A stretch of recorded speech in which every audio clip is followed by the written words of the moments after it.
last night, beating the Sixers 115-102, but the win came at a cost. Victor Wembanyama left the game in the first half with a left rib contusion.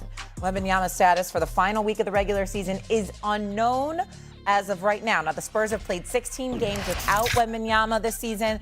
They have fared pretty well, going 11-5. However, the Spurs are stronger defensively, obviously, when Wemby plays, with an increase in both opponent points per game and opponent field goal percentage when he does not play. Could the Spurs withstand Wemby missing some time as the regular season kind of winds down here, Stephen A? I have to watch my mouth. I have to make sure that I agree with Eminem.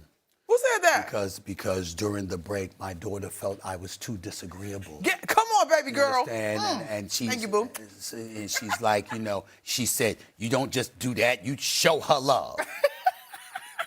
This is what I have to deal with. Yes, this is what I have to. Ladies, all my life I got to deal with this. A full sister, you would think that was done, and 9 nieces, you would think that's enough. Anyway, the point is, when I think about Wemby, I'm not really worried. Now if he was going to be out for the playoffs, yeah, I'm concerned because obviously, even though I like the Spurs, and I just love Stephon Castle. I just love that brother's a rough rider. I believe in that brother. That brother is just ascending every time I watch him. Wemby, here's what concerns me about this. It didn't look like much of a play that had him injured like that, right? But then we have to remember, we're so caught up in his greatness, we forget how slim he really, really is. And so when you see something like that happens, it reminds you of the vulnerability. Like, where's the beef? You see, okay, that's the one thing lacking. Ain't nothing else lacking. But the one thing lacking on him is that beef, that meat right there. You understand? This is not Shaquille O'Neal where, you about to run to a bench for a loose ball and the entire bench clears because you're coming. Wemby there ready to catch you. There's a difference. Yeah. So I hear you on that, essay, and I didn't even think about that last night, so I think that's a great call out. Here's what got me thinking, though. As much as I think the Spurs are rewriting how basketball can be played around Victor Wembanyama, as we talk about them being a favorite, we still go back to their inexperience in totality. You know who's lurking in that play-in position that could draw them? Lurking? Ooh. Yeah, the Clippers. Okay. Right? So I understand. The Clippers are in the play-in. We talk about a 2-seed. But we're talking about a 2-seed perhaps without Wembanyama. And the one area that you do give an advantage to the Clippers, even your boy Kawhi Leonard, who has been available this year. I've been nice to him. You have been very kind, and rightfully so. Because he deserves it. Right. He put up MVP sort of numbers, right? Yes, he has. Now, granted, they're coming off of a loss, but I think they've won 5 out of their last 8. And through the course of the season, they've had these runs.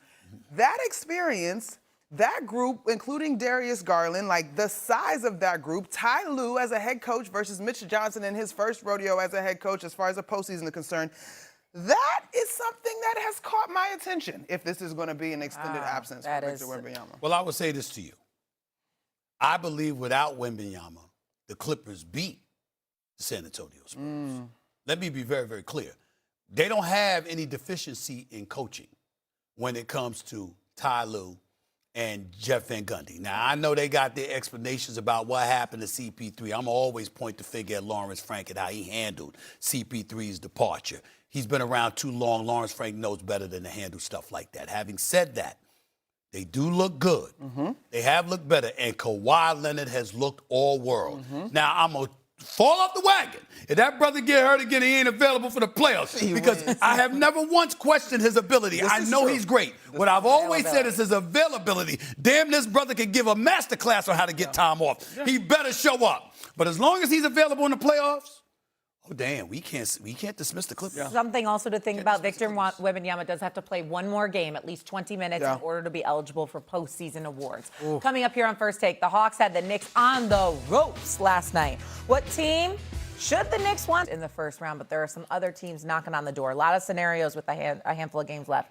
What team should the Knicks want to face in the first round? Don't let nothing change, Shay. Let it stay exactly as it is. The Toronto Raptors, they beat them on average by 20 points in all 4 matchups this season.